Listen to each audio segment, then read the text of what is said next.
பெண்களுக்கு மாதவிடாய் பிரச்சனை தான் ஒரு பெரிய பெரும்பாடாக இருக்குது. யாருமே எதுவுமே விளக்கமாக யாரும் சொல்கிறதும் இல்லை.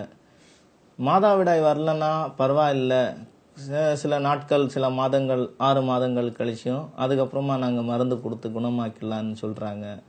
முதல்ல பெண்கள் இதை தெரிஞ்சுக்கணும். மாதவிடாய் வரலன்னா என்னென்ன பிரச்சனைகள் வரும். மாதவிடாய் கண்டிப்பாக வரணும். ஒரு பெண் என்பவள் பூப்படையும் போது மாதவிடாய் கண்டிப்பாக வர வேண்டும். அப்படி வரவில்லை என்றால் என்ன ஆகும் என்றால் அவங்களுக்கு கருப்பை குழாய் அடைப்பு ஏற்படும். மாதவிடாய் அந்த கெட்ட ரத்தம் அப்படியே உள்ளே நின்றுட்டு இருக்கும். அதனால் அந்த டஸ்ட் உள்ளே அப்படியே தங்கி கருப்பை குழாய் அடைப்பு ஏற்படும். கருமுட்டை வர்றது நின்று போகும். அது மட்டும் இல்லாமல் அவங்களுக்கு ஒற்றை தலைவலி, இடுப்பு வலி, உடம்பு வலி, உடம்பு பெருத்து போகிறது, இந்த மாதிரி பல பிரச்சனைகளுக்கு ஆளாகலாம்.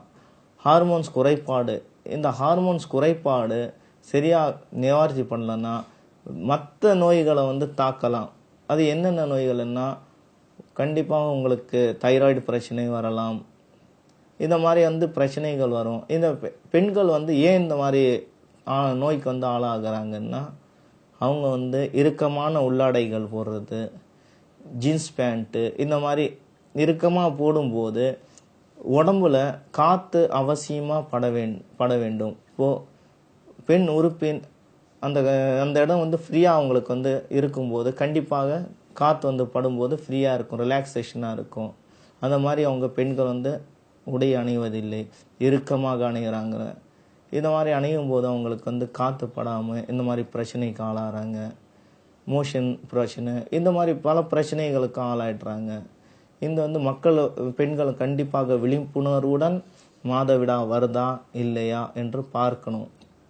பார்த்தாதான் கல்யாணத்துக்கு அப்புறம் உடனே அவங்களுக்கு குழந்தை தங்கத்துக்கு வாய்ப்புகள் அதிகமாக உண்டு. இது இந்த இளைய சமுதாய பெண்கள் இதை கண்டிப்பாக தெரிந்து இதன்படி நடக்க வேண்டும்.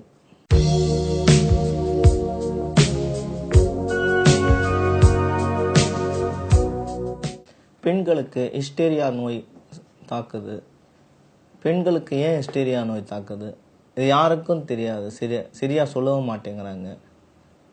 பெண்கள் உடனே பூப்படைஞ்ச பிறகு 20, 21, 22, 25 வயசு முடிகிறதுக்குள்ளார கல்யாணம் செஞ்சு வச்சிட்டாங்கன்னா அவங்களுக்கு இந்த நோய் பாதிப்பு ஏற்படாது. ஒரு விதமான இறுக்கம், உணர்ச்சிகளை பெண்கள் அடக்கும்போது ஒரு விதமான மன அழுத்தம், மன இறுக்கம் ஏற்படும் அவங்களுக்கு. இந்த மாதிரி ஏற்படும் போது கர்ப்பப்பை இந்த மாதிரி விரிஞ்சி இருக்கும். இந்த மாதிரி விரிஞ்சி இருக்கும்போது நல்லா இருக்கும். அதே இறுக்கமாயிட்டு இந்த கர்ப்பப்பையை இப்படி ஒட்டிக்கிச்சின்னா அவங்க ஒரு பைத்தியம் மாதிரி ஒரு ஆக்ஷன்ஸில் இருப்பாங்க. ஒரு குளறுபடி, திணறல், அவங்களுடைய ஆக்ஷன்ஸு, அவங்களுடைய பேச்சு மாற்றுதல் தெரியும். இது ஹிஸ்டீரியா நோய் என்று எங்கள் யுனானி மருத்துவர்கள் யுனானி தீபில் சொல்லிட்டு இருக்கிறாங்க.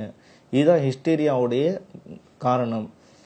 பெண்கள் பூப்படைஞ்ச பிறகு 21 வயது நிரம்பின உடனே இன்ஷா அல்லாஹ் கல்யாணம் பண்ணி வச்சிடுங்க. இந்த நோய் தங்களுடைய பெண் கண்மணிகளுக்கு தாக்காது. நபித்துவ மருத்துவம் நவீன மருத்துவத்திற்கு சவால். எங்களிடம் நிறைய பெண்கள் குழந்தை இல்லைன்னு எங்கள் வைத்தியசாலையில் மருந்து சாப்பிட்டு அவங்களுக்கு குழந்தெல்லாம் பிறந்திருக்கு.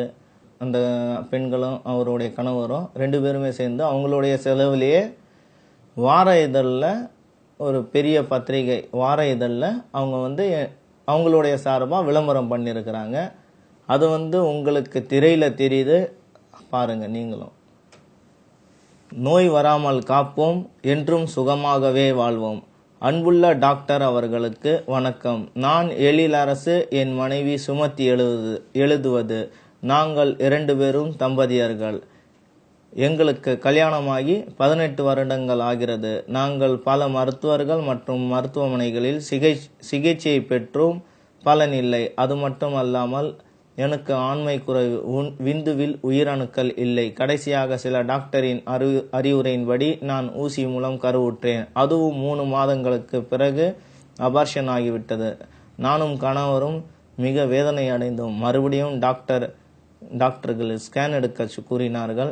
ஸ்கேன் எடுத்து பார்த்தோம். அப்பொழுதுதான் தெரிந்தது கர்ப்பப்பையில் நீர் கட்டிகள் இருக்கின்றன என்று. இதற்கு ஒரே தீர்வு லெப்ரோஸ்கோபி பண்ண வேண்டும்.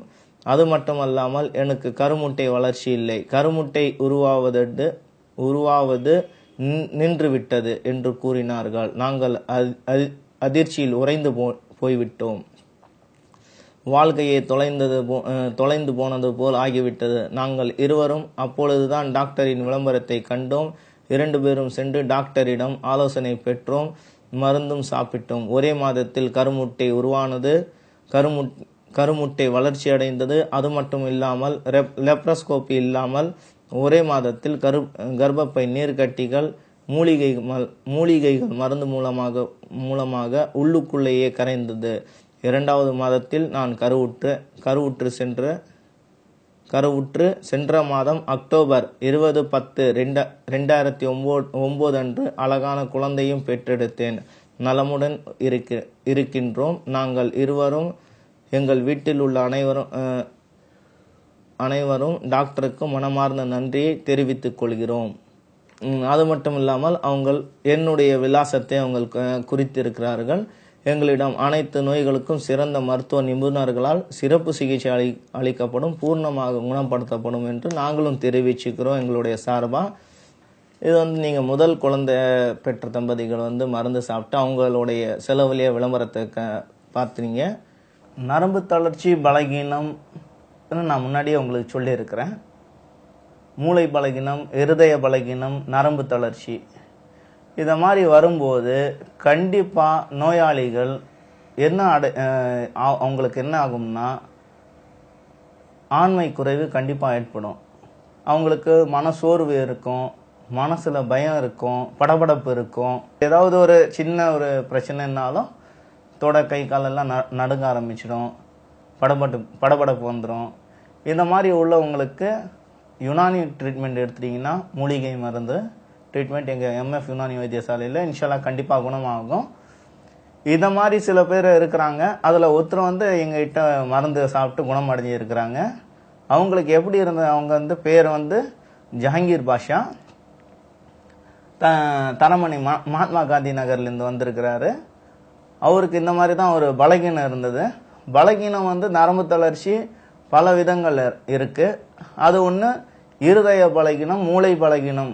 அதால் வந்த பிரச்சனைக்கு பல பேர் மருந்து கொடுத்தாங்க அவங்களுக்கு. அவர் குணமடையாமல் இருந்தார். அதுக்கப்புறம் நாங்கள் சரியான டயக்னோஸ்டிக் பண்ணதுனால அவங்களுக்கு எதால் இந்த மாதிரி பிரச்சனை வந்தது, இந்த இருதய பலகீனத்தால், மூளை பலகீனத்தால் அவங்களுக்கு ஒரு படபடப்பு, ஒரு நரம்பு தளர்ச்சி, சோர்னஸ் ஏன்னா இதை பற்றி அவங்க சொல்லுவார் விளக்கமாக. நீங்களே கேட்டுங்க. வணக்கம், என் பேர் ஜாகிர் ஹுசேன், தரமணிலேருந்து வரேன். ரொம்ப நாளாக உடம்புல பலகீனம், நெஞ்சில் படபடப்பு இருக்கும், கை கால்லாம் உதறல, இதெல்லாம் ரொம்ப நாளாக இருந்தது. டாக்டர் சாரை பற்றி இப்போ கேள்விப்பட்டோம், எங்கள் சொந்தக்கார் சொன்னாங்க. அது மூலியமாக பார்க்க வந்தோம். இன்றைக்கி பரவாயில்ல. அவர் ஒரு 3 மாதமாக ட்ரீட்மெண்ட் எடுக்கிறேன். இப்போ 1 மாதம் நான் சாப்பிட்டு 1 மாதத்துலேயே தெரிஞ்சு போச்சு எனக்கு அந்த சோர்வு இல்லை, அந்த பலகீனம் குறைஞ்சி போச்சு. இப்போ ஓரளவுக்கு நான் நல்லா இருக்கேன். அதே நேரத்தில் முதல்ல வேலைக்கு போகலான்னு கிளம்பும்போது அப்படியே படுத்துக்கலாமா அப்படின்னு தோணும். இப்போ அதெல்லாம் கிடையாது. காலையில் எழுந்து ரெடியாகி நான் கிளம்புறேன். இப்போ வேலை செய்கிறதுக்கு ஓரளவுக்கு நல்லா இருக்குது, உடம்பும் நல்லா இருக்குது. அந்த பலகீனம்லாம் கிடையாது. இப்போது எந்த ஒரு படபடப்பும் கிடையாது. இப்போது நல்லா இருக்கேன். நான் ரொம்ப திருப்தியாக இருக்கேன். எனக்கு நான் நிறைய இடம் மருந்து சாப்பிட்ருக்கேன், இருந்தாலும் எதுவும் எனக்கு செட் ஆகலை. ஆனால் இங்கே டாக்டர் பார்த்தோம். அதுக்கப்புறம் பரவாயில்ல, இப்போது எனக்கு ரொம்ப நல்லபடியாக இருக்குது. எங்கள் வீட்லேயும் எல்லாம் இப்போ பரவாயில்ல, அந்த மாதிரி இல்லை, நீ பழைய மாதிரி இல்லை, இப்போ நல்லா தெம்பாக இருக்கிறீங்கன்னு சொல்கிறாங்க. இப்போ நான் ரொம்ப நல்லபடியாக தான் இருக்கேன். எந்த ஒரு இதுவும் கஷ்டமும், தூக்கம் எல்லாம் நல்லா இருக்கேன். இப்போது பரவாயில்ல. முதல்ல தூக்கம்லாம் வராது. இப்போ படுத்தவொடனே ஒரு 5 நிமிஷம் கூட அப்படியே தூங்கிடுவேன். இப்போ எந்த பிரச்சனையும் இல்லை. இப்போ இதால உங்களுக்கு மோஷன் பிரச்சனை கூட இருந்துச்சு, அதெல்லாம் இப்போ எப்படி இருக்கு? இப்போ அந்த பிரச்சனை எல்லாம் கிடையாது. முதல்ல ரொம்ப கஷ்டமா இருக்கும். இப்போ மருந்து சாப்பிட்டதுலேருந்து அந்த பிரச்சனை கிடையாது, எல்லாம் சரியா போச்சு. முதல்ல வந்து அந்த சோர்வு தான் ரொம்ப அதிகமாக இருக்கும், அதுவும் சரியாக போச்சு. படபடப்பு இது எல்லாமே சரியாக போச்சு. சரி, இதால உங்களுக்கு செக்ஸுவல்ல கொஞ்சம் பலகீனமா இருக்குமே, அது கொஞ்சம் மக்களுக்கு சொல்லிடுங்க. அது கொஞ்சம் சாரை பார்த்து அதை கேட்டேன் நான், இந்த மாதிரி இதெல்லாம் இருக்குன்னு. அந்த பலகீனம் இருந்தது. இப்போது பரவாயில்ல, அந்த மருந்து சாப்பிட்டதுலேருந்து இப்போ ஓரளவுக்கு அதெல்லாம் வந்துட்டு அந்த பிரச்சனை கிடையாது. ரொம்ப கஷ்டமாக இருந்தது, மனசு கஷ்டமாக இருந்தது இது மாதிரி இருக்கே அப்படின்னு. செக்ஸுவல்ல? ஆமாம். அது வந்துட்டு டாக்டர் சார்கிட்ட கேட்டோம், அதெல்லாம் ஒன்றும் பிரச்சனை கிடையாது, நான் நல்லபடியாக வைக்கிறேன் அப்படின்னாரு. அதே மாதிரி இப்போ பரவாயில்ல, அந்த எந்த பிரச்சனையும் இல்லை. இப்போது அது அந்தளவுக்கு நல்லா இருக்குது. இப்போது அந்த செக்ஸ் எல்லாம் வந்துட்டு இப்போ அந்த பிரச்சனை நல்லா தான் இருக்குது. முன்ன கொஞ்சம் கஷ்டமாக இருந்தது, இப்போ நல்லா இருக்குது. இன்ஷா அல்லாஹ் நீங்களும் வந்து பல பேர்கிட்ட சொல்லுங்க, நம்ம கிட்ட மருந்து சாப்பிட்டு எங்க எம்எஃப் யுனானி வைத்தியசாலையில மருந்து சாப்பிட்டு குணமடைஞ்சது. சார் வந்து தரமணிலேருந்து நான் கண்டிப்பா இது வந்து மக்களுக்கிட்ட இந்த செய்தி வந்து சேரணும் சார் என்று ஒரு நம்பிக்கையில இந்த இதுல வந்து வந்திருக்கிறாரு. எங்க ப்ரோக்ராம்ல கலந்து, நிகழ்ச்சியில கலந்து மக்களுக்கு ஒரு விழிப்புணர்வு, மூலிகையை பத்தி விழிப்புணர்வு ஏற்படுத்தணும் சார் வந்திருக்கிறாரு. அதை பத்தி தான் இவ்வளவு நேரம் அவர் பேசிட்டு இருந்தாரு. கண்டிப்பா இது வந்துட்டு எல்லாருக்கும் தெரியணுன்றதுக்கோசரம் நான் வந்து இது சொல்லியிருக்கேன். நீங்களும் எல்லாரும் வந்துட்டு டாக்டரை பாருங்க, எந்த ஒரு நோயாக இருந்தாலும் நல்லபடியாக ஆக்கிடுவார். நபித்துவ மருத்துவம் நவீன மருத்துவத்திற்கு சவால். இறைவன் நோயை உண்டாக்குவதற்கு முன் மருந்தை உண்டாக்கிவிட்டான். நோய் வந்தால் இறைவனின் இயற்கை மருந்தான யூனானி மருத்துவத்தை மேற்கொள்வோம். குழந்தை பாக்கியம் இல்லையா? ஆண்மை குறைவா? நரம்பு தளர்ச்சியா? இருதய குழாய் அடைப்பா? சர்க்கரை நோயா? இரத்த கொதிப்பா? மூல நோயா? குடல் புண்ணா? மூட்டு வலியா? முடக்குவாதமா? பக்கவாதமா? சைனஸா? இளநரையா? மாதவிடாய் பிரச்சனையா? கர்ப்பப்பை கோளாறா? வெள்ளைப்படுதலா? சொறி சிரங்கா? மூளையில் கட்டியா? காக்காய் வலிப்பா? அனைத்து நோய்களுக்கும் நபித்துவ மருத்துவ முறையில் கத்தியின்றி, இரத்தமின்றி, பக்க விளைவுகளின்றி அனைத்து நோய்களுக்கும் தரமான சிகிச்சை பெற 4 தலைமுறையாக வைத்தியம் செய்து வரும் பரம்பரை யூனானி மருத்துவர் டாக்டர் ஹக்கீம் குலாம் ஹைதர் குரேஷி அவர்களை எம்எஃப் யூனானி மருத்துவசாலையில் சந்திக்கவும். எம்எஃப் யூனானி வைத்தியசாலை, புதிய 99, ஜானிஜான் கான் ரோடு, ஜாம் பஜார் போலீஸ் ஸ்டேஷன் அருகில், ராயப்பேட்டை, சென்னை 14. Cell number 9841807240.